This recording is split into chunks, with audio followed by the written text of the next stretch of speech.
Assalamualaikum warahmatullahi wabarakatuh. Alhamdulillah wassalatu wassalamu ala Rasulillah wa ala alihi wa sahbihi wa mawalah wa ashhadu an la ilaha illallah wahdahu la syarikalah wa ashhadu anna Muhammadan abduhu wa rasuluh. Salawatu rabbi wa salamu alaihi wa ala alihi wa ashabihi wa man sara ala nahjihi wastanna bisunnatihi ila yaumil qiyamah. Alhamdulillah, puji syukur kita haturkan kehadirat Allah. Sore ini kembali kita lanjutkan kajian dengan membaca buku Pasar Muslim dan Dunia Makelar. Dan insya Allah materi kita masih berkaitan dengan masalah harga di pasar. Pada pertemuan sebelumnya kita telah menyinggung berkaitan dengan inflasi, keberadaan harga yang melambung tinggi di pasar itu tidak mempengaruhi rizki seorang hamba. Dalam arti bahwasanya kita tidak boleh berpikiran Allah mengurangi jatah rezeki kita disebabkan karena inflasi. Demikian pula kita juga tidak berpikiran bahwasanya ketika dalam kondisi nyaman berarti harta kita atau rezeki kita bertambah. Karena zat yang telah menetapkan rezeki, Allah Azza wa Jalla, Dia menetapkan rezeki kepada hambanya, namun rezeki itu tidak datar tapi fluktuatif. Sehingga terkadang naik, terkadang turun, tapi tidak berkurang dari jatah yang telah Allah berikan kepada kita. Selanjutnya, kita mau bahas tentang praktek yang terjadi di kalangan masyarakat, terutama masyarakat pelaku pasar, berkaitan dengan bolehkah menjual di bawah harga pasar. Karena semacam ini barangkali membuat resah sebagian penjual yang lain. Kita akan lihat berikut ini. Permainan harga merupakan suasana yang banyak mempengaruhi kelancaran dalam dunia bisnis. Konsumen sebagai pihak yang menerima penawaran akan selalu cenderung memilih penjual yang bisa menawarkan harga paling murah. Itulah normalnya ya. Tentu saja dengan memperhatikan kualitas. Di pihak lain, sebagian trader lebih mengedepankan percepatan cash flow agar return of asset atau return of equity bisa meningkat sehingga dia bisa mendapatkan profit lebih banyak atau pengembalian modal lebih cepat. Yang keduanya adalah parameter untuk mengukur profitabilitas sebuah perusahaan. Karena alasan ini terkadang sebagian pedagang banting harga, bahkan terkadang dia menjual barangnya di bawah harga pasar. Memang di satu pihak konsumen sangat diuntungkan, tapi di pihak lain ini mengancam eksistensi pedagang yang lain. Baik. Ya, ini kita hanya bicara bagaimana yang terjadi di umumnya masyarakat. Disinilah kita menghadapi dua pertimbangan. Pertama, menurunkan harga di bawah pasar dalam kondisi ini memberikan maslahat, menguntungkan bagi konsumen, namun mengancam pedagang lain. Satu. Yang kedua, menaikkan harga sebagaimana harga pasar dalam kondisi ini lebih menjaga kestabilan harga di pasar sehingga tidak menjadi ancaman pedagang yang lain, namun tidak lebih menguntungkan bagi konsumen. Sehingga kalau misalnya kita sebagai konsumen diminta untuk milih, kamu senang pasar yang mahal atau pasar yang murah? Tentu kita akan lebih milih pasar yang murah. Tayyib. Dari pertimbangan ini, ulama berbeda pendapat mengenai hukum menjual barang dengan harga di bawah pasar. Jadi, ternyata kajian fikih itu juga berawal dari kasus yang ada. Sehingga ada kasus seperti ini, lalu dibahas dalam pembahasan fikih. Artinya, fikih itu sangat responsif terhadap kondisi yang terjadi di masyarakat. Jadi bukan cuman melihat teks dalil lalu kesimpulannya apa, tapi juga memecahkan kasus yang ada di masyarakat untuk didekatkan kepada dalil agar dicarikan solusinya. Ya, nah, jadi jika kita petakan posisi fikih, di sini ada dalil, kemudian di sini ada fikih. Ya, ada dalil. Kemudian di sini ada kasus.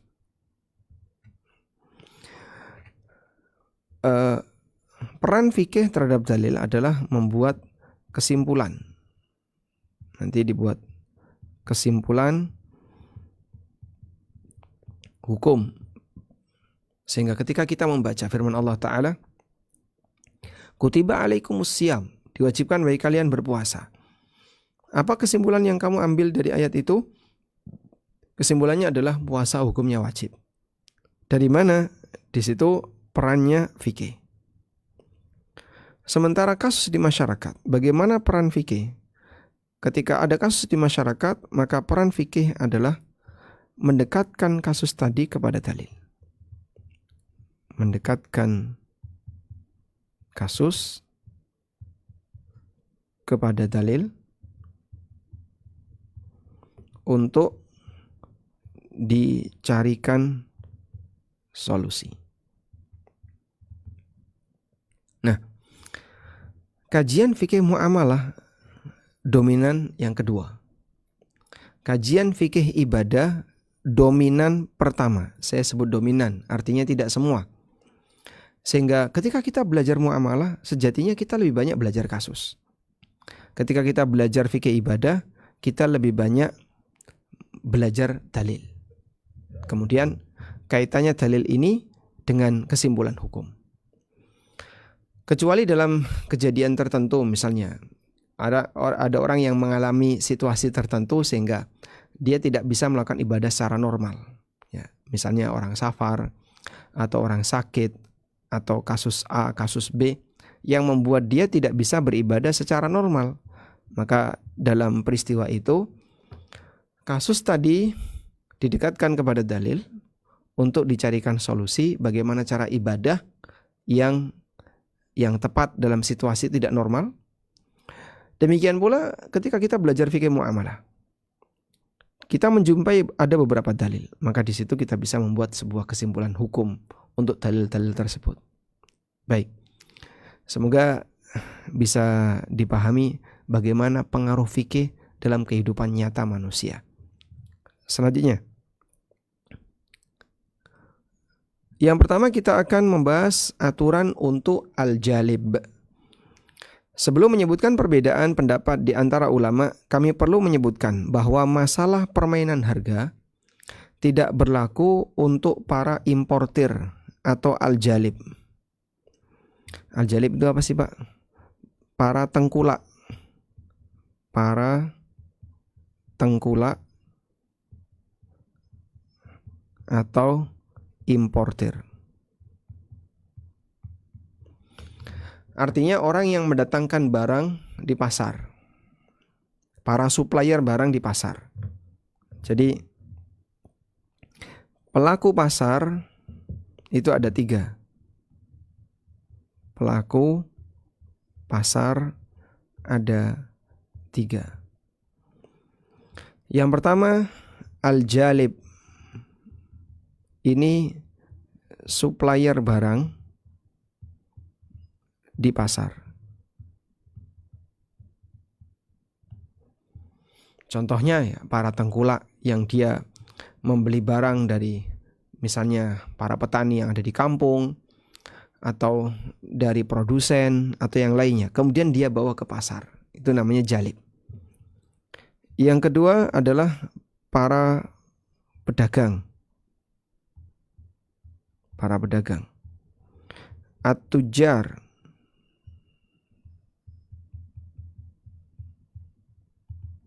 Baik. Mereka yang menjadi penjual di pasar. Kemudian yang ketiga adalah para konsumen.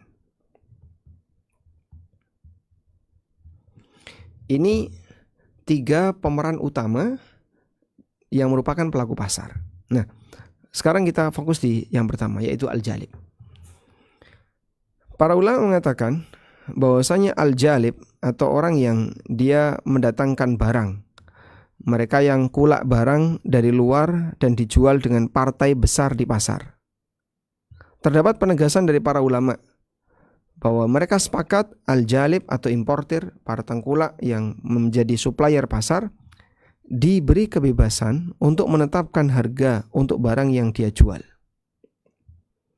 Ibnu Rushd mengatakan, mimma la ikhtilafa fihi annahu la yusa'aru 'alal jalib.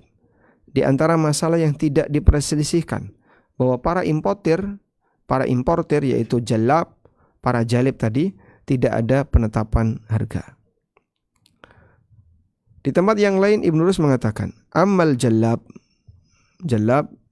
bentuk jamak dari kata jalib, mufradnya jalib. Fala ikhtilafa fi annahu la yusa'aru 'alaihim. Tidak ada perbedaan pendapat di kalangan para ulama, ya, di mana mereka la yusa'aru 'alaihim syai'un. Harganya tidak boleh ditetapkan sehingga dia diberi kebebasan.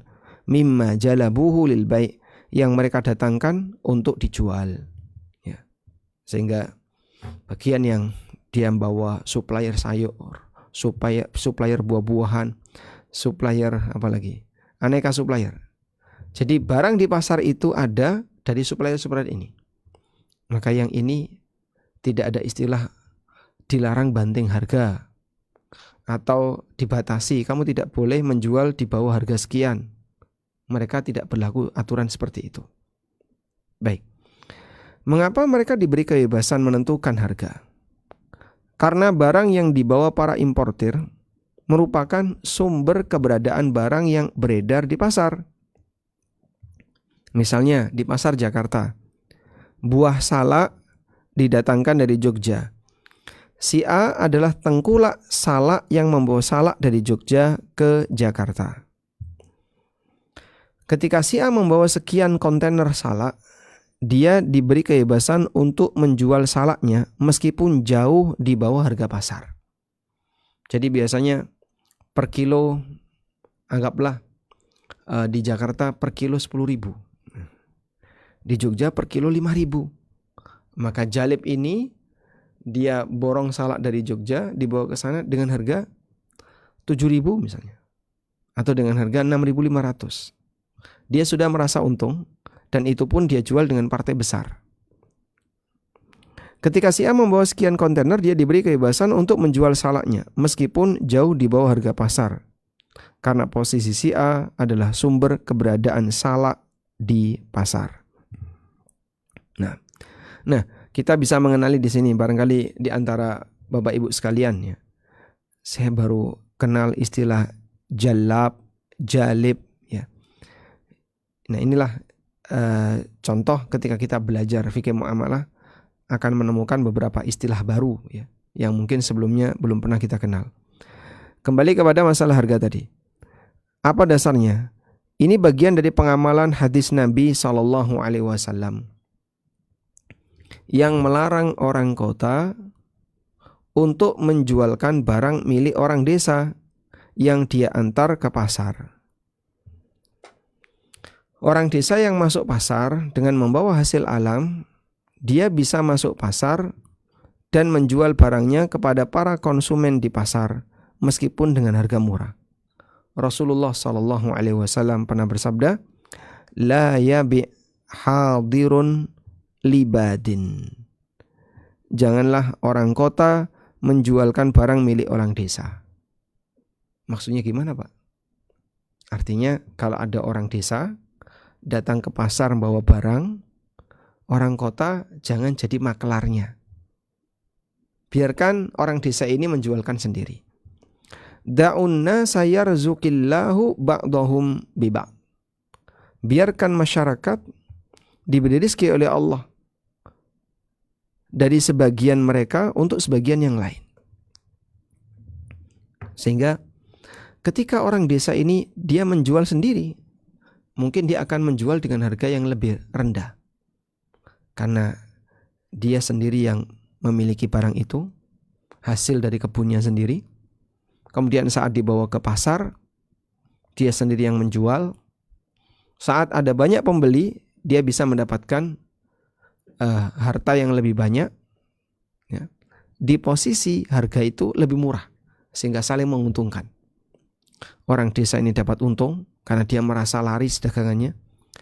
Masyarakat dan konsumen di pasar juga merasa untung karena mereka bisa mendapatkan barang yang murah. Nabi SAW sebut, itu Allah memberi rizki kepada sebagian orang melalui orang lain.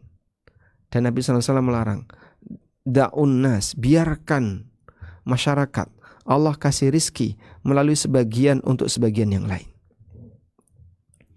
Ketika petani desa itu dibiarkan menjual sendiri barangnya ke pasar, ada kemungkinan dia akan menjual dengan harga yang lebih murah karena merasa sudah untung besar. Konsumen pasar akan untung sehingga kebutuhannya mencukupi tanpa harus keluar banyak biaya. Ya. Konsumen pasar akan mendapatkan barang dengan harga murah, sementara yang dia keluarkan lebih ringan. Ini bagian dari cara Allah memberi rizki kepada mereka, sehingga pengawas pasar tidak boleh meminta mereka untuk menaikkan harga. Ya. Misalnya, bagian pihak yang berwenang mengatur regulasi pasar, kalau ada yang seperti ini, maka walaupun mungkin ya, itu bisa banting harga, tapi bagian regulasi ini tidak boleh memaksa para jalib tadi atau petani tadi untuk menaikkan harganya. Walhamdulillah, baik. Semoga bisa dipahami. Mungkin sebagai tambahan ya. Jadi berkaitan dengan interaksi, ini kejadian di masa silam. Orang desa dengan orang kota. Berkaitan dengan interaksi orang desa dengan orang kota. Di sini ada pasar itu di kota. Ada dua hal yang dilarang oleh Nabi SAW untuk dilakukan oleh orang kota terhadap orang desa. Yang pertama adalah menghadang orang desa sebelum masuk pasar. Pertama, menghadang orang desa sebelum masuk pasar. Kita hilangkan. Sehingga saat orang desa ini datang ke pasar, jangan dihadang di sini. Misalnya ada yang bawa beras, bawa sayur kayak dulu, ada yang bawa tomat, ada yang bawa aneka hasil dari alam. Dihadang sama orang kota sebelum dia masuk pasar. Ini dilarang oleh Nabi SAW. Ini yang disebut dengan talaqi rukban. Ini disebut dengan talaqi ar-rukban. Kenapa nggak boleh? Karena orang desa ini belum tahu harga pasar. Sehingga misalnya jaraknya kurang 1 kilo sampai pasar. Nah, mumpung dia belum tahu harga pasar, lombok yang dibawa diborong semuanya oleh orang kota. Udah Pak, tak bayar aja semuanya. Bapak tinggal pulang udah bawa duit. Daripada Bapak nanti masuk pasar belum tentu laku. Ini saya langsung borong semuanya. Tapi petani ini nggak tahu harga lombok di pasar berapa. Akhirnya diborong semuanya sama orang kota tadi. Ini dilarang oleh Nabi SAW. Yang kedua adalah menjualkan barang orang desa setelah sampai pasar. Ya, orang desa tadi dia sudah masuk ke pasar. Lalu sama orang kota, udahlah Pak, saya jualkan aja, Bapak tinggal duduk aja di warung kopi, nanti saya tinggal setoran. Dilarang oleh Nabi SAW. Sehingga biarkan orang desa ini dia yang menjualkan sendiri, walaupun dia sudah tahu harga yang ada di pasar. Mungkin dia akan menjual dengan harga yang lebih murah. Ini dua hal yang dilarang oleh Nabi SAW terkait interaksi antara orang kota dengan orang desa. Yang boleh ya, kalau orang kota dia datang ke desa. Orang kota datang ke desa untuk kulak barang, lalu dia bawa ke kota. Seperti itu boleh. Di sini boleh orang kota datang ke desa untuk belanja barang. belanja hasil desa, lalu dijual ke pasar kota. Kalau seperti ini boleh. Wallahu a'lam. Baik, kita lanjutkan ya. Jadi kita bisa lihat di sini Rasulullah SAW demikian detail dalam mengatur praktek muamalah yang terjadi di masyarakat. Tujuannya adalah untuk menjaga kestabilan dinamika dan interaksi masyarakat dalam bertransaksi. Karena untuk yang pertama ini talaki rukban ini kenapa dilarang? Karena kalau itu dilakukan nanti akan membodohi orang desa ini. Dia belum tahu harga, tiba-tiba langsung ditebas semuanya, langsung dibeli semuanya, diborong. Sementara yang kedua ini kenapa dilarang? Karena menghalangi kesempatan bagi orang kota untuk bisa mendapatkan barang dengan harga yang lebih murah. Wallahu alam. Selanjutnya, kita berikutnya akan masuk ke masalah banting-bantingan harga. Hukum banting-bantingan harga. Hukum menjual barang di bawah harga pasar bagi para pedagang yang ada di pasar. Ada 3 pendapat ulama mengenai hal ini. Pertama, penjual dibolehkan menjual barang di bawah harga pasar. Ini adalah pendapat Syafi'iyah, Hambali, dan Ibnu Hazm. Kita ulangi, penjual boleh menjual barang di bawah harga pasar. Dalam Al-Insaf dinyatakan, wa yahrumu qauluhu. Menurut pendapat yang benar dalam mazhab Hambali, tidak boleh memaksa penjual bi kannasi. Kamu wajib jual sebagaimana harga yang berlaku di masyarakat. Haram bagi orang lain untuk memaksa seperti itu. Alas sahihi minal madhab, menurut pendapat yang sahih dalam madhab Hambali, wa fihi wajhun, dan ada pendapat yang lain, la yahrum, ini tidak dilarang. Jadi ada 2 pendapat dalam masalah ini. Baik. Ibnu Hazm mengatakan, wa jaizun liman atasuqa min ahlihi au min ghairi ahlihi ayyabi'a sil'atahu bi aqalla min si'riha fi suq.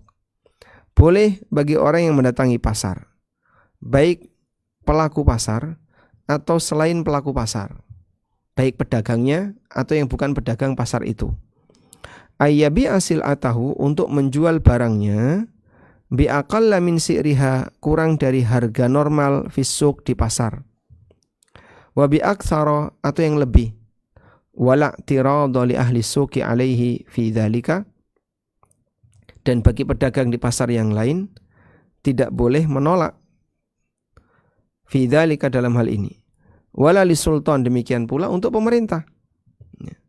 Sehingga sampai pun pemerintah menurut Ibnu Hazm tidak boleh. Wallahu alam. Demikian yang bisa kita dapatkan dari keterangan Ibnu Hazm dan beberapa ulama mazhab Hambali. Selanjutnya, pendapat yang kedua, penjual tidak boleh banting harga sehingga dia wajib mengikuti harga pasar. Penjual dilarang menaikkan atau mengurangi di bawah harga pasar. Ini merupakan pendapat Ibnul Jazi, ulama Malikiyah, dan salah satu pendapat dalam mazhab Hambali, dan dinilai lebih kuat oleh Syekhul Islam Ibnu Taimiyah. Sebagian ulama mengatakan bahwa pendapat ini diriwayatkan dari Ibnu Umar radhiyallahu anhu. Ibnu Jazi mengatakan, wa man zada fi si'rin aw naqasa minhu umira bi ilhaqihi bi si'rin nas. Siapa yang terlalu mahal harganya atau terlalu murah harganya, maka dia diperintahkan untuk menyamakan harganya dengan harga masyarakat. Ya. Kamu jual gula berapa per kilo? Saya jual 10.000 per kilo. Di sini 18.000. Tidak apa-apa, pokoknya saya jual 10.000. Wah, itu bisa mata ini pasar. Selisihnya jauh sekali. Nah, menurut Ibnu Jazi, orang seperti ini boleh diperintahkan untuk menaikkan. Naikkan.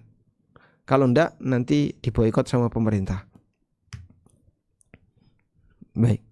Sehingga disinilah beliau menganggap bahwasanya yang punya barang berhak untuk menaikkan harga barangnya. Dalam keterangan kitab Al-Iqna, kitab Madzhab Hambali, dinyatakan wa aujaba asy-syekh ilzamahum al-mu'awadah bi thamanil mithl. Syekhul Islam mewajibkan untuk memaksa pedagang agar melakukan transaksi jual beli dengan harga standar. Wallahu a'lam. Baik. Sehingga dalam hal ini mereka berpendapat di posisi ketika harganya di bawah rata-rata, pedagang itu boleh dipaksa untuk menaikkan harganya. Sekarang kita beralih ke pendapat ketiga. Pendapat Imam Malik. Beliau memiliki pernyataan yang terkenal. Siapa yang menurunkan harga di bawah pasar, maka dia dihukum. Siapa yang menurunkan harga di bawah harga pasar, maka dia dihukum. Bentuk hukumannya adalah dia diusir dari pasar. Sehingga kalau dia berjualan di luar pasar, boleh. Kalau di dalam pasar harus mengikuti aturan pasar. Harga pasar sekian, ada HET, dia harus ikut HET. Kalau di luar pasar, bebas. Mau mahal, mau murah, terserah pemiliknya. Al-Qadhi Abdul Wahhab, salah seorang ulama madzhab Malikiyah. Fa idza thabata dzalika, yakni min tahrimit tas'ir, falladhi yakhafu dararuhu bi aqdi tas'ir huwa ziyadatu fihi. Jika telah diketahui mengenai larangan penetapan harga, falladhi yakhafu dararuhu, maka kasus yang dikhawatirkan ada potensi bahaya adalah bi'aqdit tas'ir, ketika ditetapkan harga, ya, adalah az-ziyadatu fihi, menambahkan harga itu. Wa hadza yumkinu hasmuhu, dan itu bisa dicegah bi ayyuqala liman hatta as-sir, dengan dibuat aturan siapa yang menurunkan harga, imma antal haqa bin nas, maka dia dikasih dua pilihan. Samakan hargamu dengan harga masyarakat, wa imma antan sarifa, atau kau keluar dari pasar. Jadi dalam hal ini, kalau dalam Malikiyah, dia punya hak untuk menjual barangnya sesuai dengan harga yang dia inginkan. Tapi kalau di bawah harga pasar, dia tidak boleh berjualan di pasar karena ini mengganggu pedagang yang lain. Wallahu a'lam. Ibnu Wahab pernah menyebutkan keterangan dari Imam Malik. La yusa'aru ala ahlil aswaq. Para pedagang di pasar tidak ditetapkan harganya. Fa inna dzalika zulmun, karena itu adalah kezaliman. Walakin idza kana fis suqi asyratu asu fa hutta hadza sa'an umira ay yakhruja minas suq. Namun, ya, jika di sini berlaku di sebuah pasar atau terjadi di sebuah pasar, orang menjual umumnya harganya 10 sok, lalu dia turunkan jadi 1 sok, dia turunkan 1 sok, jadi harganya jadi 9 sok. Umira ay yakhruja minas suq, maka dia diperintahkan untuk keluar dari pasar. Yang lain 10 sok, kamu 9 sok, selisih 1. Kata Imam Malik, keluarkan dia dari pasar. Pendapat Imam Malik ini didasari riwayat bahwa Umar radhiyallahu anhu pernah melakukan inspeksi pasar. Di sana beliau bertemu dengan Hatib bin Abi Balta'ah, ya, yang sedang menjual zabib, anggur kering. Lalu Umar bertanya, berapa kamu jual wahai Hatib? Kata Umar, atau kata Hatib, seharga 2 mud. Jadi 2 mud kurma diberi oleh Hatib 1 mud zabib, dan ini murah. Kemudian Umar radhiyallahu anhu mengatakan, tabta'una bi abwabina wa afnaitana wa aswaquna wa afnaitana wa aswaqana taqta'una riqabana thumma tabi'una kaifa syi'tum bi'sa'an wa illa fala tabi' fi suqina. Kalian berjualan di pasar kami, telah menghabiskan tenaga kami dalam mengaturnya, membuat kami lelah. Kemudian kalian bisa bebas menetapkan harga di pasar. Lalu Umar menetapkan bi'sa'an, kamu harus jual 1 sok. Padahal tadi kan harganya 2 mud. 2 mud dengan 1 sok, ya separohnya. 2 mud itu separohnya 1 sok. Ini satuan masa silam ya. 1 sok itu sama dengan 4 mud. Berarti kalau 2 mud sama dengan setengah sok. Nah, harganya Hatib bin Abi Balta'ah tadi cuman 2 mud, yang lain 1 sok. Berarti Hatib memberi diskon 50%. Kita lanjutkan. Nah, Umar enggak terima ketika melihat Hatib seperti itu. Wa illa fala tabi' fi sukina. Jika tidak, kamu tidak boleh berjualan di pasar kami. Wa illa fasiru fil ardi wajlibu thumma bi'u kaifa syi'tum. Jika tidak, silahkan kamu keluar dari negeri dan kulak barang dari luar, dan silahkan kamu jual sesuai dengan keinginan kalian. Ya. Kalau kamu datang sebagai jalib, silahkan. Tapi kalau kamu adalah pedagang di sini, tapi kemudian dia menjual dengan harga di bawah harga pasar, Umar minta silahkan keluar dari pasar. Baik, standar harga mereka menggunakan acuan ukuran volume. Jadi di sini sebagai catatan ya. Kenapa kok ada 1 sok kemudian 2 mud tadi? Standar harga mereka menggunakan acuan ukuran volume atau takaran, mud dan sok.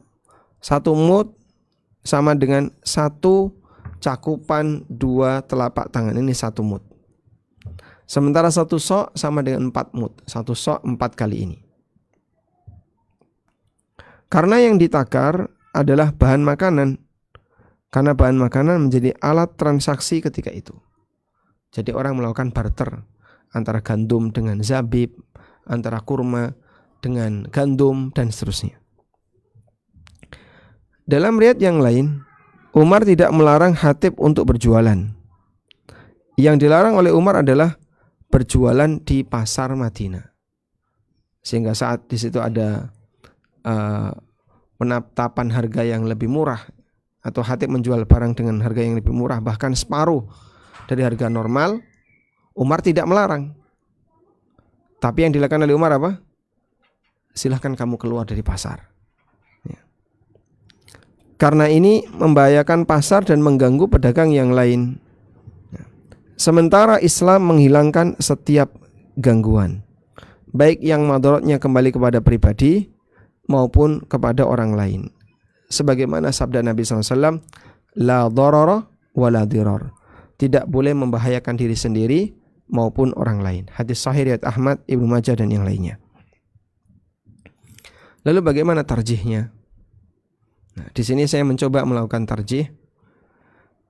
Pendapat yang lebih mendekati kebenaran dalam hal ini wallahu alam adalah pendapat yang pertama, di mana penjual diberi kebebasan untuk menjual barangnya sekalipun di bawah harga pasar. Dengan pertimbangan. Pertama, bahwa manusia memiliki kebebasan terhadap hartanya, meskipun tidak sesuai dengan kepentingan orang lain. Ini pendapat yang pertama. Alasan pertama. Sehingga masing-masing orang ya bebas. Ini kan barang saya, terserah mau jual berapa. Imam Syafi'i rahimahullah pernah mengatakan, sebagaimana dalam Mukhtasar Al-Muzanni, An-nasu musallatuna ala amwalihim, laisa li ahadin ay ya'khudhaha. Manusia punya kuasa. An-nasu musallituna ala amwalihim. Manusia punya kuasa terhadap hartanya. Tidak boleh bagi siapapun untuk mengambilnya. Wala syai'an minha. Dan juga tidak boleh mengambil sebagian darinya. bi ghairi tibi anfusihim, tanpa kerelaan dari pemiliknya, illa fil mawadi' allati talzamuhum, kecuali dalam kondisi yang mewajibkan bagi pemiliknya untuk menyerahkan harta seperti zakat. Walaysa hadza minha, dan sebatas mengambil atau mengatur harga itu bukan bagian dari kewajiban zakat. Nah, demikian keterangan Imam Syafi'i. Jadi kalau alasan Syafi'iyah kenapa dalam mazhab Syafi'iyah diperbolehkan untuk menurunkan harga di bawah harga pasar, karena itu adalah hartanya, sehingga terserah dia. Itu barang miliknya, terserah dia. Yang kedua, apa yang dilakukan Umar terhadap Hatib adalah ijtihad Umar, dan bukan prinsip yang tidak mungkin mengalami perubahan. Jadi dalil tentang kebijakan Umar tadi adalah ijtihadnya Umar. Karena itu disebutkan dalam riwayat yang lain bahwa Umar bin Khattab radhiyallahu anhu rujuk dari pendapatnya, dan bahkan beliau mengizinkan Hatib untuk menjual barangnya di pasar di bawah harga normal. Coba kita lihat di sini. Dalam Mukhtasar Al-Muzani disebutkan riwayat dari Al-Qasim bin Muhammad. Beliau menceritakan bahwa Umar pernah bertemu Hatib bin Abi Balta'ah di pasar yang dekat tempat sholat. Sementara di depan Hatib ada 2 wadah besar berisi zabib, kismis, anggur kering. Umar pun menanyakan, berapa harganya? Jawab Hatib bin Abi Balta'ah, 2 mud, harganya 1 dirham. 2 mud, 1 dirham. Umar lalu mengingatkan, laqad hadathat ba'irun muqbilatun minat Taif tahmilu zabiban. Laqad haddathta ba'irun muqbilatun minat Taif. Oh ya, kamu baru saja ketemu dengan rombongan dagang dari Taif yang bawa zabib. Wahum ya'tabiruna si'raq. Fa imma an tarfa'a fis si'ri wa imma an tadkhula zabibaka al-baita. Fatabi'ahu kaifa syi'ta. Kemudian Umar mengatakan kepada Hatib, kau angkat hargamu, kau naikkan harga barangmu, atau kau bawa zabibmu pulang. Fatabi'uhu kaifa syi'ta, sehingga kau bisa jual sesukamu. Mau dijual dengan harga A, harga B, terserah. Baik, akhirnya Hatib bawa pulang barang itu. Karena dilarang oleh Umar, pulang Hatib. Ketika Umar pulang, beliau berpikir mengenai keputusannya terhadap Hatib. Lalu beliau mendatangi Hatib di rumahnya dan menarik kembali istihadnya. Innalladzi qultu laka laisa bi'azimatin minni wala qada. Innama huwa syai'un aradtu bihil khaira li ahlil balad. Tadi yang aku sampaikan kepadamu itu bukan aturan dariku, aturan yang wajib kau penuhi. Bukan pula qada, keputusan pemerintah. Namun itu adalah sesuatu yang aku ingin agar masyarakat mendapatkan kebaikan. Fahaitsu syi'ta fabi wa kaifa syi'ta fabi. Sekarang silahkan kamu jual dengan harga berapapun yang kamu inginkan. Masya Allah. Dan ini menjadi bukti bahwasanya Umar menarik keputusan tadi. Yang ketiga, alasan membahayakan pasar tidak diterima. Jadi kalau menurunkan harga, banting harga itu bisa membahayakan pasar, ini tidak diterima. Karena Islam memberikan toleransi bagi orang desa yang masuk ke pasar kota untuk menjual barangnya dengan harga di bawah harga normal. Yang ini tentu saja sangat menguntungkan konsumen di pasar, meskipun bisa jadi mengganggu pedagang di pasar. Ya, itu kalau seperti ini kan mengganggu pedagang di pasar. Iya, memang mengganggu, tapi menguntungkan konsumen karena harganya lebih murah. Bahkan Nabi SAW menyebut hal ini sebagai salah satu cara Allah membagi rizki kepada para hambanya. Sebagaimana dalam hadis tadi ya, dari Jabir bin Abdullah radhiyallahu anhuma, Nabi SAW bersabda, la yabi hadirun libadin.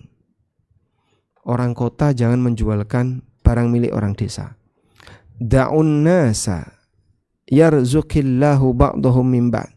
Biarkan masyarakat memberi rizki kepada sebagian hambanya melalui sebagian hambanya yang lain. Sehingga para petani yang dapat murah tadi, atau yang para konsumen yang dapat murah, dia bisa borong dalam jumlah lebih banyak. Ketika petani desa itu dibiarkan menjual sendiri barangnya ke pasar, ada kemungkinan dia akan menjual dengan harga yang lebih murah karena merasa sudah untung besar. Jika alasan membahayakan pasar itu berlaku, ya, tentu orang desa yang masuk ke pasar harus menjual barangnya sesuai dengan harga normal. Sesuai harga normal, agar tidak mengganggu para pedagang lain di pasar. Jika Nabi SAW mengizinkan orang kampung menjual barang di bawah harga pasar, berarti bentuk menunggu atau bentuk mengganggu pedagang yang lain tidak diperhitungkan dalam syariat. Gangguan ini nggak diperhitungkan. Kalau ganggu gimana? Ya sudah, ya gimana lagi? Itu tidak mungkin, nggak ada. Akhirnya tidak diperhitungkan oleh syariat. Jadi Nabi SAW mengizinkan pedagang atau para tengkulak atau orang desa datang ke kota, terus dia jualan. Jangan ditahan, jangan dilarang, jangan dimaklari, biarkan saja. Dan tentu saja itu akan mengganggu pedagang yang lain. Tapi resiko itu tidak dipedulikan dalam syariat, tidak diperhitungkan dalam syariat. Kemudian yang keempat, kita punya kaidah yang masyhur bahwa maslahat umum lebih didahulukan daripada maslahat khusus. Ada kaidah taqdimul maslahatil 'ammah 'alal maslahatil khassah. Maslahat umum lebih didahulukan daripada maslahat khusus. Dalam sebuah pasar tentu saja populasi pembeli atau konsumen jauh lebih besar dibandingkan populasi penjual. Menjual dengan harga yang rendah akan lebih menguntungkan populasi yang lebih besar di pasar, yaitu para konsumen. Meskipun bisa mengganggu populasi yang lebih kecil di pasar, yaitu para pedagang. Dan maslahat umum lebih didahulukan daripada maslahat khusus. Wallahu a'lam. Walhamdulillahirabbil alamin. Baik. Alhamdulillah, semoga bisa dipahami, ya. Kalau konteksnya di zaman sekarang, Pak, semuanya kan menjual di rumah masing-masing, tapi secara online dan banting-bantingan harga. Kalau kita pakai pendapat ini, tidak ada masalah. Tapi kalau kita pakai pendapat seperti pendapat Imam Malik atau pendapat yang melarang praktek itu, maka ya seharusnya pihak yang berwenang, dalam hal ini misalnya pemerintah, menetapkan HET, terutama barang-barang tertentu yang dia menjadi kebutuhan pokok masyarakat. Wallahu alam. Walhamdulillahirabbil alamin. Baik, mungkin itu sebagai pengantar. Mohon ditunggu sejenak. InsyaAllah kita nanti akan sambung di poin ini dengan melihat beberapa catatan tambahannya. Nah,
Baik, kita lanjutkan.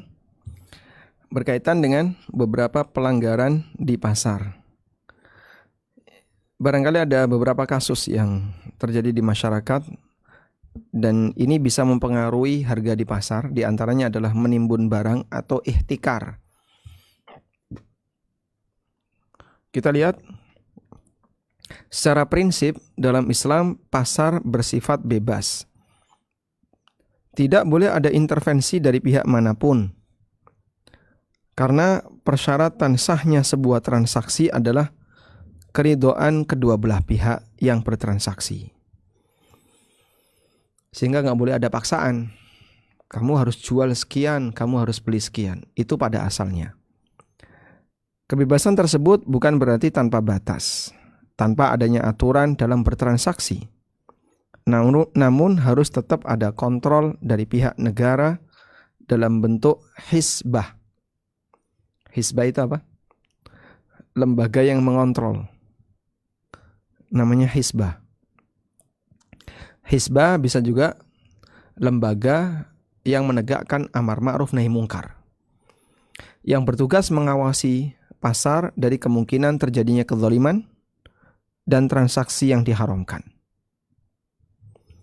Mungkin alhamdulillah kalau di masyarakat kita ada contohnya ya, badan meteorologi yang dia mengawasi takaran dan timbangan di pasar. Salah satu di antara kawan kami yang dulu kuliah di UGM, dia jadi ASN dan kerja di bagian seperti ini. Di antara pelanggaran yang dilakukan para pedagang yang bisa merusak situasi pasar adalah menimbun barang. Kalau tadi berkaitan dengan masalah takaran, kemudian masalah apalagi membatasi kualitas barang, jangan sampai barang basi dijual dan seterusnya. Ini dulu pernah dilakukan Nabi SAW. Rasulullah SAW pernah satu ketika beliau datang ke pasar Madinah. Lalu beliau melihat ada seorang penjual gandum. Nah, orang dulu menjual gandum itu kan dibiarkan dalam posisi gundukan. Ya. Jadi gundukan gandum. Ya. Nah, sehingga orang tidak tahu bagian dalam yang ternyata ini basah. Karena ditutupi dengan bagian yang kering. Jadi yang ini basah, yang ini kering. Saat Nabi SAW melewati pedagang ini, beliau masukkan tangannya ke dalam gundukan gandum tadi. Dan beliau merasakan ada basah di dalam. Maka Nabi SAW tanya, "Ya fulan, mahadha?" Wahai fulan, kenapa ini? Lalu penjual itu mengatakan, "Asabat husama ya Rasulullah." Kena hujan ya Rasulullah. Kemudian Nabi SAW mengatakan, "Kenapa tidak kau taruh di luar? Hatta yarahan nas." Sehingga bisa dilihat oleh masyarakat. Calon pembeli nanti tahu. Kemudian beliau mengatakan, "Man ghasyana falaysa minna." Barang siapa yang menipu, maka dia bukan bagian dari golonganku. Sampai Nabi SAW menegaskan bukan bagian dari golongannya disebabkan karena dia menipu. Karena pelanggaran yang dia lakukan tidak pernah diajarkan Rasulullah SAW. Jadi pelanggaran apapun yang dilakukan oleh Muslim, Islam tidak pernah mengajarkan itu. Islam tidak bertanggung jawab dengan pelanggaran itu. Makanya Nabi SAW mengatakan, "Falaysa minna, falaysa minna." Kalimat falaysa minna menunjukkan kalau beliau berlepas diri. Beliau tidak bertanggung jawab dengan kesalahan itu karena beliau tidak pernah mengajarkan itu. Ya. Sehingga misalnya ada seorang santri pondok pesantren. Dia melakukan pelanggaran. Dia melakukan pelanggaran tertentu. Sampai urusan dengan kepolisian misalnya. Pondok nggak pernah ngajarin itu.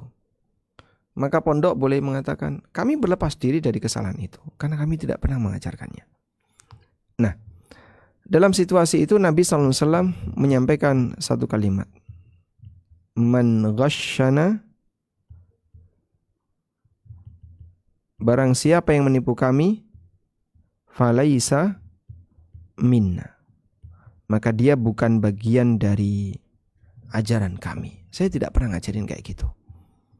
Masya Allah, itulah peringatan yang diberikan oleh Rasulullah Sallallahu Alaihi Wasallam.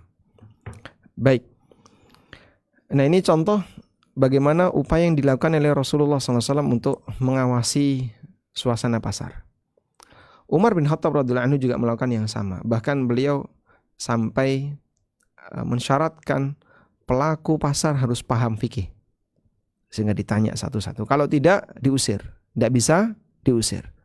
Sambil mengatakan, la yabi fi suqina illa man tafaqqaha wa illa akala riba sya'am aba. Gak boleh berjualan di pasar kami kecuali yang paham fikihnya. Karena kalau tidak, dia akan makan riba sadar maupun tidak sadar. Baik, selanjutnya negara juga punya tanggung jawab dalam masalah ini. Di mana kalau ada pelanggaran-pelanggaran yang dilakukan oleh masyarakat seperti masalah takaran, timbangan, harus diselesaikan, tidak boleh dibiarkan. Dan di antara pelanggaran itu adalah menimbun barang yang menjadi kebutuhan pokok masyarakat. Tujuannya agar bisa mempermainkan harganya sehingga menyusahkan masyarakat. Tindakan menimbun barang semacam ini dalam kajian fikih muamalah disebut al-ihtikar. Gara-gara barang itu ditimbun, akhirnya suplainya kurang, demand tinggi sehingga harganya naik.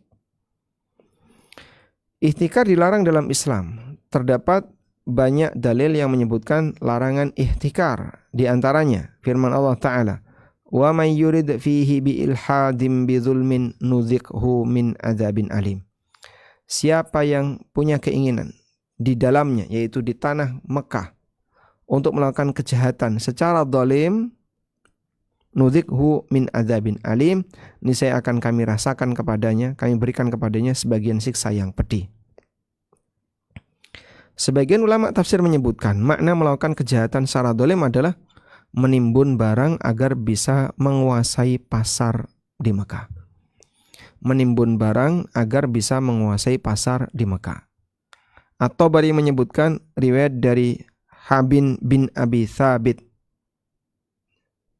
Beliau menjelaskan, humul muhtakirun at-ta'ama bi Makkah.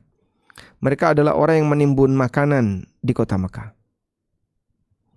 Sehingga menimbun barang di kota Mekah, di kota suci Mekah, sampai menyebabkan penduduknya jadi kesulitan. Di sini butuh apa? Butuh kurma. Nah, kurmanya ditahan. Nah, nanti kan suplainya kurang, demand-nya tinggi, akhirnya harga jadi naik. Kemudian dalil yang lain adalah hadis dari Ma'mar bin Abdullah radhiyallahu anhu. Nabi SAW pernah bersabda, la yahtakiru illa khati'un. Tidak ada seorang pun yang menimbun kecuali dia berdosa. Sehingga sengaja melakukan ihtikar disebut khati'. Khati' itu melakukan kesalahan dengan sengaja. Jadi dua kata yang mirip. Dua kata yang mirip tapi makna beda. Yang pertama, khoto'a. Khoto'a. Khati'un. Ini salah dengan sengaja.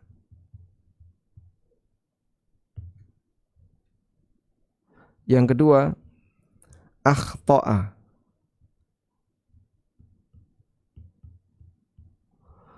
Mukhti'un. Mukhti'un. Nah, kalau ini salah tidak sengaja. Makanya dalam Al-Quran kita membaca doa, Rabbana la tu'akhidna in nasina au akhtana.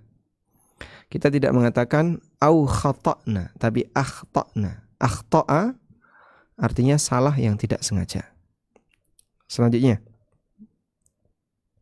dalam riwayat yang lain Nabi SAW mengatakan, man ihtakara fahuwa khati'.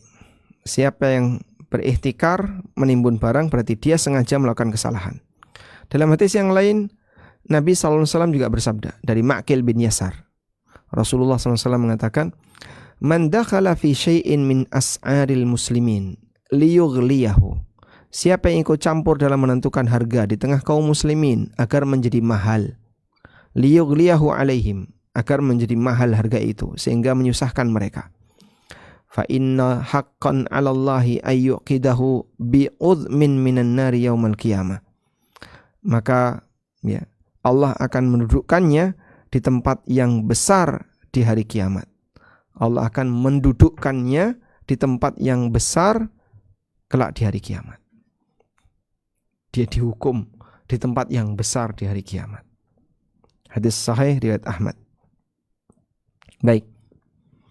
Jadi mungkin ada sebagian orang yang sengaja mempermainkan harga tujuannya untuk ganggu kaum muslimin, ganggu masyarakat. Padahal sebenarnya nggak ada masalah apa-apa. Ya, mungkin di negara kita seperti ini cukup sering ya. Sehingga misalnya terutama untuk kebutuhan pokok yang menjadi kebutuhan vital masyarakat. Gas LPG, beras, terus apa lagi? Misalnya, dan aneka bahan kebutuhan pokok. Langka. Nah, ketika langka, harganya naik. Terus begitu kembali normal, susah turun. Beras sempat langka, nyari beras susah. Harganya beras naik. Sekarang beras sudah biasa, harganya nggak turun-turun. Nah, kalau sampai ada kesengajaan, dibuat langka sehingga biar harga naik, maka seperti ini masuk kategori hadis ini. Man dakhala fi syai'in min as'aril muslimin liyughliyahu alaihim. Siapa yang ikut campur dalam menentukan harga di tengah kaum muslimin agar menjadi mahal, ya, fa inna haqqan 'alallahi ayyuqidahu bi'udmin minan nar. Allah akan mendudukkan dia besok di neraka di dalam siksa yang besar. Dan masih ada beberapa dalil dari hadis yang lainnya, walaupun yang lainnya kebanyakan dinilai dhaif oleh para ulama, namun 3 hadis di atas sudah mencukupi. Selanjutnya, syarat menimbun itu disebut ihtikar. Tidak semua bentuk menimbun barang disebut pelanggaran ihtikar. Ihtikar adalah salah satu bentuk menimbun, meskipun tidak semua kegiatan menimbun ihtikar. Mungkin ya, masing-masing kita akan menimbun. Menimbun apa, Pak?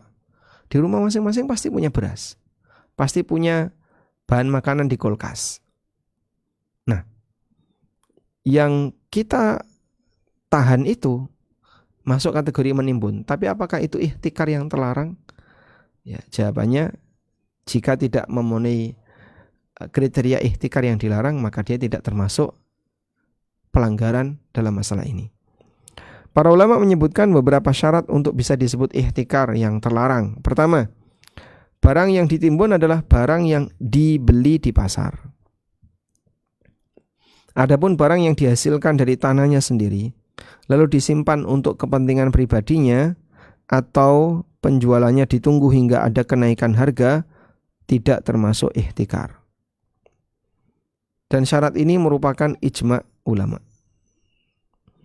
Muhammad bin Hasan Asy-Syaibani mengatakan, fa amma man jalaba syai'an min ardihi wa habasahu falaysa bihtikarin bil ijma'.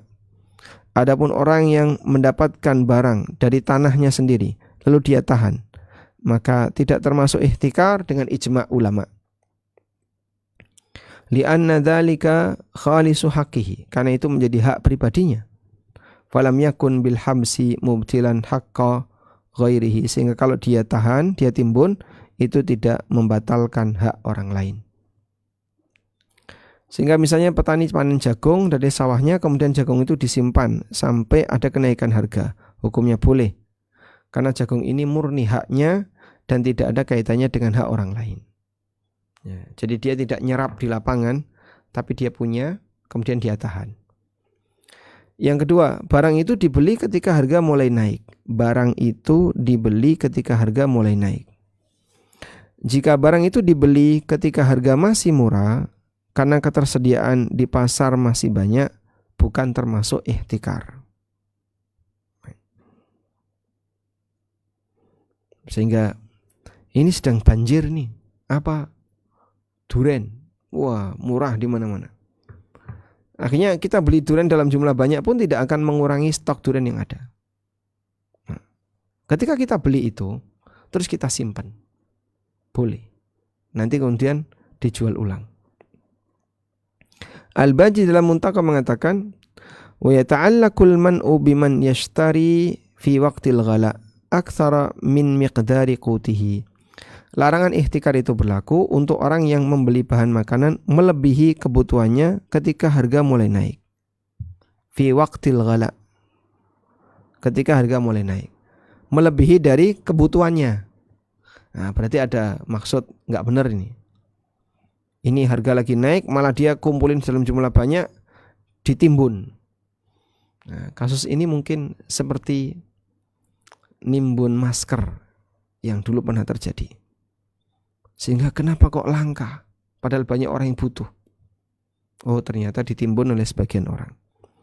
Dan inilah makna perkataan Hanafiyah dan yang lainnya bahwa ihtikar terlarang ketika menyusahkan masyarakat. Dan itu terjadi jika dilakukan saat harga barang mulai mahal. Karena itu jika orang beli saat harga murah dan ketersediaan bahan makanan masih melimpah, bukan termasuk ihtikar yang terlarang. Yang ketiga, barang itu disimpan untuk diperdagangkan. Jika disimpan untuk kepentingan pribadi dan keluarganya, contohnya bahan makanan sekeluarga, hukumnya boleh. Sehingga nyimpen ini sesuai dengan kebutuhan keluarga sampai sebulan agar mereka tidak kebingungan untuk cari sumber makanan, hukumnya boleh. Umar bin Khattab radhiyallahu anhu menceritakan, karena Rasulullah SAW yahbisu nafaqata ahlihi sanatan. Rasulullah SAW menyimpan jatah nafkah untuk istrinya selama setahun. Gandum setahun ada di rumah Nabi SAW. Kayak apa itu Pak? Ya wallahu alam, tapi setahun beliau tahan. Selanjutnya, barang yang ditimbun adalah barang yang menjadi kebutuhan pokok di masyarakat. Meskipun ada khilaf ulama dalam masalah ini, namun kesimpulan yang tepat bahwa semua kebutuhan pokok yang jika ditimbun merugikan masyarakat masuk objek ihtikar yang terlarang. Semua barang yang jika ditimbun bisa mengganggu masyarakat, ini masuk objek ihtikar yang terlarang. Dan ini merupakan pendapat Imam Abu Yusuf, pendapat mazhab Malikiyah, dan salah satu pendapat dalam mazhab Hambali, dan pendapat yang dipilih oleh Ibnu Hazm. Abu Yusuf mengatakan, semua yang merugikan masyarakat jika ditimbun, maka ihtikarnya terlarang, sekalipun objeknya emas, perak, dan pakaian. Jadi tidak harus bahan makanan. Ini kalau pendapatnya Hanafiyah. Dan ini juga pendapat salah satu madhab Syafi'iyah.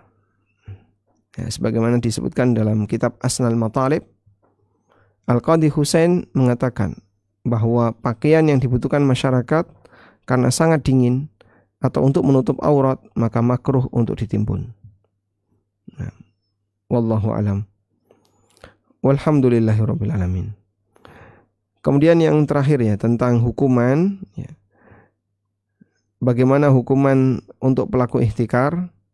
Insyaallah coba kita bahas di sesi yang lain ya, mengingat waktunya sudah melebihi dan masih di bab tentang masalah menimbun barang. Demikian yang bisa kita sampaikan. Wassallallahu ala nabiyyina Muhammadin wa ala alihi wa sahbihi wasallam. Jazakallahu khairan Ustadz atas materinya. Alhamdulillah, semoga kami dapat mengamalkannya. Sekarang masuk kepada sesi pertanyaan Ustadz. Apakah suara saya dapat terdengar dengan baik Ustadz? Alhamdulillah sangat jelas. Ya, sudah masuk beberapa pertanyaan yang sesuai tema dan di luar tema. Ustadz izin membacakan. Assalamualaikum warahmatullahi wabarakatuh. Waalaikumsalam warahmatullahi wabarakatuh. Assalamualaikum Ustadz. Afwan, Waalaikumsalam. Ustadz izin bertanya, bagaimana hukumnya jika kita menjual barang jasa titip dengan metode pre-order? Sebagian ada yang meminta uang DP terlebih dahulu sebelum adanya barang, atau ada juga yang dibayarkan penuh ketika barang sudah ada. Namun penjual menaikkan harganya karena ada jasa titip, ongkos biaya cukai, serta biaya admin lainnya, sehingga menambah biaya barang tersebut. Apakah ini diizinkan sesuai syariat dan barang just tip yang diperbolehkan? Maka apa ada cara perhitungannya Ustadz? Bagaimana cara menghitungnya? Mohon pencerahan Ustadz. Jazakallahu khairan. Ya. Kita tahu bahwa posisi just tipper ya, belum memiliki barang saat dia menerima pesanan. Sehingga di sini kalau boleh kita buat posisinya, ada supplier, ada just tipper, kemudian di sini ada konsumen. Nah, intinya saat just tipper mendapatkan penawaran dari konsumen, dia belum, atau diminta oleh konsumen, dia belum punya barang itu. Itu yang umumnya terjadi. Baik. Terus bagaimana skemanya? Ada banyak skema yang bisa dilakukan. Konsumen pesan ke just tipper, lalu nanti just tipper transaksi dengan supplier. Nah, intinya kan kayak gini ya. Ada banyak skema untuk just tipper. Barangkali sebagian sudah pernah nonton video saya tentang masalah just tipper ini. Yang pertama adalah skema perwakilan. Skema perwakilan itu apa? Posisi just tipper sebagai wakil konsumen untuk mencarikan barang. Just tipper adalah wakil konsumen cari barang. Maka dalam skema ini, keuntungan just tipper nanti dia bisa dapat fee atau ujroh sesuai yang disepakati. Sehingga dia tidak mengambil margin, tapi dia dapat fee. Maka dalam hal ini just tipper menceritakan atau menyampaikan info tentang pengadaan barang sesuai kondisi real. Sehingga realnya bagaimana, apapun yang ada dia sampaikan. Mulai dari ada diskon misalnya, terus biaya transportasi, biaya cukai, biaya apa lagi, misalnya ada biaya parkir, biaya apa, semuanya diceritakan. Pak, kami mencarikan barang Bapak ini, memang kita sekarang sedang berada di Jepang atau misalnya di Eropa, di Cina, dan kami dapat barang ini dengan taksi ke sana, kemudian parkir kalau misalnya pakai kendaraan teman, terus apa lagi. Nah, semua biaya itu boleh disampaikan. Dan ini ada potongan. Kemarin tertera di internet harganya sekian. Ini ada potongan jadi sekian. Potongan itu juga disampaikan. Sehingga disampaikan info sesuai dengan kondisi real. Baik, ini skema perwakilan. Nah, sehingga dalam hal ini just tipper tidak mengambil tidak mengambil margin tapi mendapatkan ujroh. Justiper tidak ambil margin. Nah, kemudian yang kedua, skema yang kedua adalah skema jual beli.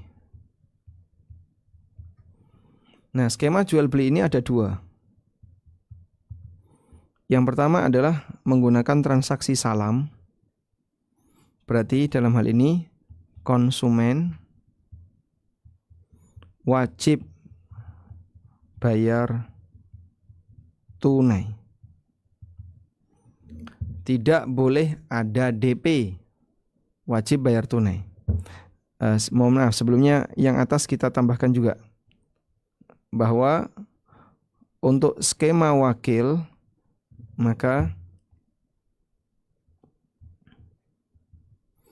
semua biaya baik harga barang maupun proses pengadaan ini dibayar oleh konsumen. Dibayar oleh konsumen di awal.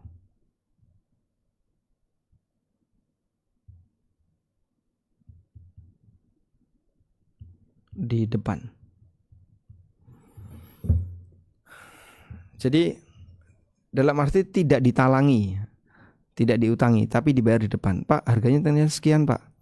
Terus transfer sekian. Baik, saya transfer ya, Mas. Transfer. Terus dipakai untuk beli barang itu.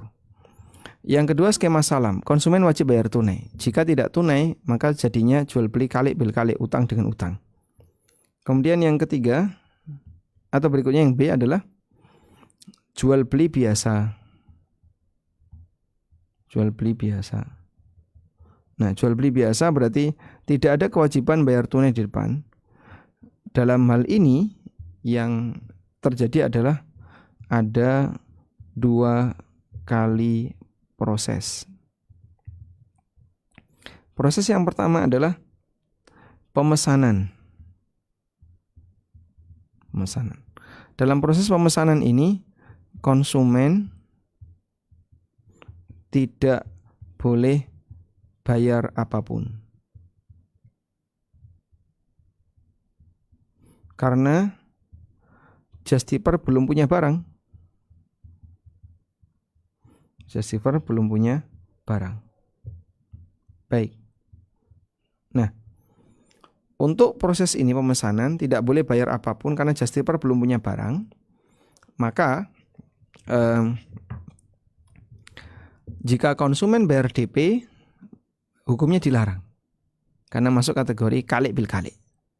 Uangnya tidak tunai, barangnya belum dimiliki oleh penjual. Yang kedua, proses akad jual beli. Akad jual beli.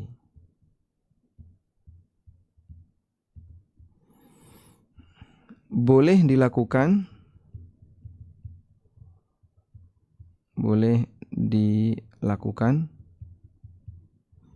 jika justiper sudah beli barang dan sudah menerimanya. Begini. Baik. Jadi misalnya si A mau ke Jepang. Si B titip, tolong dong belikan laptop atau apa. Siap, saya bantu. Udah, berangkat. Lalu si B menceritakan spek HP apa atau laptop apa yang dia inginkan. Ditunjukkan, Pak, ada beberapa pilihan seperti ini. Kamu cocok yang mana? Oh, saya cocok yang pilihan ini. Jadi A cuman menunjukkan, ini ada beberapa barang, harganya sekian, cocok yang mana? Ini. Oke. Baik, langsung dibeli oleh si A. Setelah dia beli, nah si B ini nggak boleh bayar DP dulu.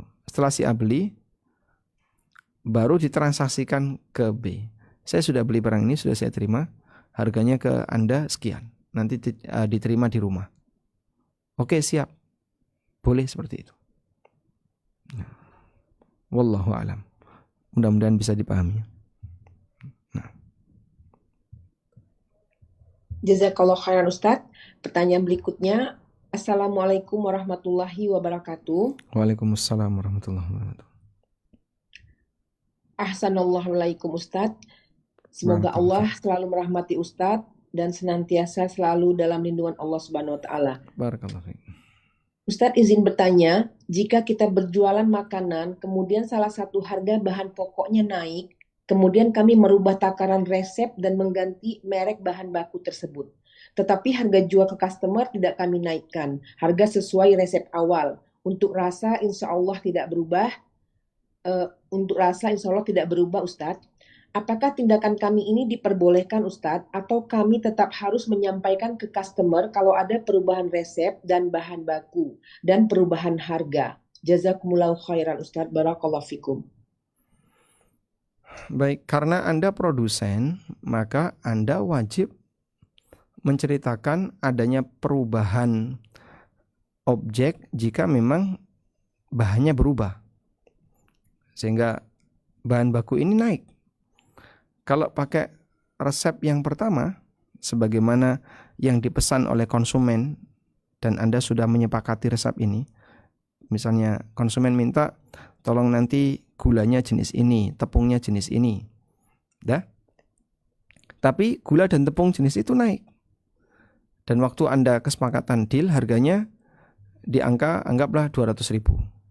Ini kalau dibuatkan biaya produksi saja 190.000, dan Anda tidak mungkin cuman dapat keuntungan 10.000. Akhirnya, boleh nggak Pak, saya ngubah resep. Kalau mau ngubah resep ya harus lapor ke yang bersangkutan. Pak, kalau pakai tepung ini mahal. Bagaimana kalau saya ganti dengan tepung ini? Rasa tetap sama. Kemudian nanti bentuk, apalagi bentuk kurang lebih sama. Baik, kalau konsumen setuju, silahkan. Kalau konsumen tidak setuju, maka produsen boleh membatalkan. Kalau Bapak nggak sanggup, ya kami batalkan, kecuali kalau harganya dinaikkan. Jadi yang dari 200 tadi, sekarang harganya jadi 300. Konsumen setuju, baik, lanjutkan sesuai dengan resep awal. Dan harus ada pemberitahuan seperti ini, proses seperti ini. Jadi tidak boleh kemudian tiba-tiba ganti resep tanpa pemberitahuan. Karena nanti jadinya ghish, ada faktor penipuan. Sehingga konsumen ngertinya ini tepung A, tepung jenis B. Tapi ternyata Anda memilih tepung jenis X. Dan ya karena bahannya beda ya seharusnya ada penjelasan. Wallahu a'lam. Jazakallah khairan Ustadz. Berikutnya, Assalamualaikum warahmatullahi wabarakatuh Ustadz. Waalaikumsalam warahmatullahi wabarakatuh. Ustadz, kalau kita menawarkan barang tapi harganya beda-beda setiap pembeli, ke setiap orang pembeli, dilihat dari jarak jauh dekatnya, bolehkah dengan cara seperti ini Ustadz? Contohnya, dengan si A dikasih harga 50, dengan si B dikasih harga 70, karena jarak jauhnya. Apakah ini hukumnya dibolehkan Ustadz? Jazakallah khairan. Nah, insya Allah boleh. Kita berhak untuk menjual kepada konsumen dengan beragam harga yang berbeda sesuai kesepakatan antara kita dengan konsumen. Dan konsumen kalau bersedia saling ridho, alhamdulillah. Ya, mungkin orang Jogja ketika jualan makanan, ya, kok tiba-tiba konsumen yang datang pakai mobil bagus, platnya B. Nah, kesempatan nih orang Jakarta. Harga satu bungkus normalnya 10.000. Orang Jakarta yang makan dikasih harga 15.000. Oh, murah sekali. Orang Jakarta bilang murah sekali. Padahal sebenarnya harga normalnya kalau saya yang beli 10.000. Ya. Gudeg Depro sebelah gedung ANB 200 meter lah, 100 meter dari gedung ANB. 10.000 pakai telur. Tapi kalau yang beli orang luar bisa 15.000. Boleh Pak seperti itu? Boleh. silahkan. Karena yang namanya harga kembali kepada kesepakatan. Wallahu alam. Alhamdulillah. Pertanyaan berikutnya, Ustadz, ini karena waktunya sudah juga mepet ya Ustadz, nanti Ustadz bisa sekalian menutup majelis dengan mengakhiri pertanyaan kalau sudah waktunya. Assalamualaikum warahmatullahi wabarakatuh Ustadz. Waalaikumsalam warahmatullahi wabarakatuh. Afwan Ustadz, izin bertanya di luar tema. Suami saya bekerja di ribawi sejak sebelum menikah hingga saat ini. Masya Allah. Dulu saya belum tahu kalau itu adalah riba dan dosa. Tapi sekarang saya sudah belajar dan saya mengingatkan suami dan juga mengajak suami ke kajian, tetapi suami tidak mau. Bahkan suami termasuk yang masih sholatnya bolong-bolong. Bahkan nafkah dan biaya lahiran minta diganti dari rumah pemberian orang tua saya sebagai jaminan. Kemarin menyuruh saya pergi dari rumah dan saya pergi. Tapi suami menyuruh saya pulang kembali karena takut katanya tidak dapat lagi mendapatkan istri yang sabar seperti saya. Tadinya saya mau bekerja di pondok pesantren dan sudah diterima, tetapi harus izin suami dan suami tidak mengizinkan. Bagaimana caranya Ustadz agar saya ikhlas menjalani rumah tangga ini dan rumah orang tua saya diambil suami? Kalau saya laporkan ke polisi, anak-anak kami masih kecil akan berdampak. Jazakallah khairan Ustadz, mohon nasihat Ustadz. Assalamualaikum warahmatullahi wabarakatuh. Waalaikumsalam warahmatullahi wabarakatuh. Ya. Semoga Allah memberikan kesabaran bagi ibu dan juga keluarga ibu. Baik, memang kesalahan yang tadi diceritakan itu bertingkat. Ada kesalahan yang bentuknya meninggalkan kewajiban dan ada kesalahan yang bentuknya melanggar larangan. Mana dari dua kesalahan ini yang lebih berat? Meninggalkan kewajiban lebih berat. Sehingga kalau tadi disebutkan sholatnya bolong-bolong, ini bukan kesalahan ringan, ini kesalahan besar. Mungkin lebih besar dibandingkan kesalahan ketika dia berbuat maksiat tertentu. Kemudian yang bersangkutan juga bekerja di lembaga ribawi. Dan ini juga kesalahan besar bagi beliau. Lalu berkaitan dengan kezaliman kepada keluarganya, di mana dia menjadikan rumah yang bukan miliknya sebagai jaminan untuk ganti biaya lahiran anaknya. Padahal itu anaknya dia. Yang bertanggung jawab dalam hal ini kan seharusnya suami. Bukan minta diganti oleh mertua. Lah itu anaknya kamu atau anak mertua? Ya anaknya suami ini. Dan yang namanya keluarga lelaki yang berkewajiban untuk menanggung nafkah istrinya dan anak-anaknya. Wallahu alam, jika Anda tetap mau mempertahankan karena anak-anak masih kecil, kemudian ada harapan agar terjadi perubahan pada suami, silahkan bersabar dan tekankan pada suami sholat. Jadi prioritaskan dulu ya. Kesalahan mana ini yang harus diberesin dulu. Karena kalau bareng-bareng, abang harus sholat, tinggalkan riba, harus ini. Wah dia mungkin gak terima. Tapi ketika Anda tekankan dia, pokoknya harus sholat, pengaruhi untuk terus menjaga sholat 5 waktu. Barangkali bisa dikaitkan. Nanti kalau sholat 5 waktu dijaga, mudah-mudahan rezekinya lancar. Dan aku akan tetap bisa bersabar dengan lebih baik. Satu, di bagian sholat. Kemudian setelah beliau bisa menerima untuk menjaga sholat 5 waktu sehingga tidak bolong, tingkatkan dengan cara berjamaah. Mungkin sesekali diajak, bagaimana kalau kita jamaah ke masjid bareng-bareng. Anda temani ke masjid bersama anak-anak. Ya, barangkali tahap awal terasa berat. Tidak harus dipertemukan dengan komunitas apapun. Kalau misalnya setelah dia sudah tertarik untuk ke masjid, nah berikutnya digiring ke masjid yang punya komunitas teman-teman Ahlus Sunnah. Bolehlah kita kasih contoh, anggap misalnya di Blok M atau Masjid A, Masjid B, yang di situ ada banyak teman-teman Ahlus Sunnah yang sedang sholat sambil kajian, Mudah-mudahan ketika beliau ketemu komunitas yang baik, sedikit banyak ngasih insight, ngasih masukan dari gesekan mereka.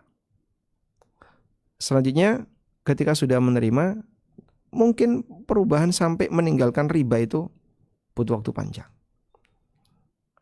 Karena terkadang dia sendiri juga ketakutan. Kalau saya meninggalkan pekerjaan, saya nanti mau kerja di mana? Sementara gajinya sudah sangat mapan dan dia tidak akan kepikiran untuk mencari sumber pendapatan apabila dia sudah mendapatkan gaji yang mapan tadi. Ingat, di posisi lelaki itu merasa terbebani, bisa jadi dia akan semakin dolim kepada keluarganya dibandingkan ketika dia sudah merasa mapan. Sehingga kalau mungkin dia sampai ngusir istrinya dan seterusnya. Kalau ketika dia nggak punya kerjaan atau bingung, tertekan dengan tanggung jawab untuk mencari nafkah, bisa jadi lebih dolim lagi. Makanya dalam kondisi ketika dia merasa gajinya cukup, beban itu hilang. Nah, mudah-mudahan nanti bisa diperbaiki dari sisi hubungan. Itu yang kami sarankan. Dan pendapat nafkah yang Anda terima sebagai istri halal untuk Anda terima. Demikian pula nafkah untuk anak. Tapi Pak, suami saya kan kerja di lembaga ribawi. Iya, tapi istri punya hak mendapatkan nafkah dari suaminya walaupun dia kerja di tempat yang haram. Dan begitu dimakan oleh istri, statusnya halal. Baik, tapi hanya sejumlah yang mencukupi untuk kebutuhan pokoknya. Tidak boleh lebih dari itu. Karena itu, ketika Anda diberi nafkah oleh suami, maka ambil sesuai dengan kebutuhan pokok. Bisa makan, bisa berpakaian, dan anak-anak lembaga bisa belajar di lembaga pendidikan sehingga SPP-nya terbayar. Baik. Kenapa Pak kok halal? Ya, karena Anda tidak bertanggung jawab terhadap sumber pendapatan suami. Satu. Yang kedua, nafkah itu hak istri. Dan ini telah difatwakan oleh Imam Ibn Utsaimin, demikian pula Syekh Albani. Wallahu ta'ala alam. Baik, mungkin itu yang bisa kita sampaikan. Semoga apa yang kita bahas ini menjadi kajian yang bermanfaat. Allahumma anfa'na bima 'allamtana wa 'allimna ma yanfa'una warzuqna ilma. Wa sallallahu ala nabiyyina Muhammadin wa ala alihi wa sahbihi wa sallam. Wa akhiru da'wana anil hamdulillahi rabbil alamin. Wassalamualaikum warahmatullahi wabarakatuh. Waalaikumsalam warahmatullahi wabarakatuh, Ustadz. Jazakumullah khairan Ustadz atas waktunya, dan kepada Ustadz dan tim ANB semoga menjadi amal jariah yang terus mengalir buat keluarga dan tim ANB.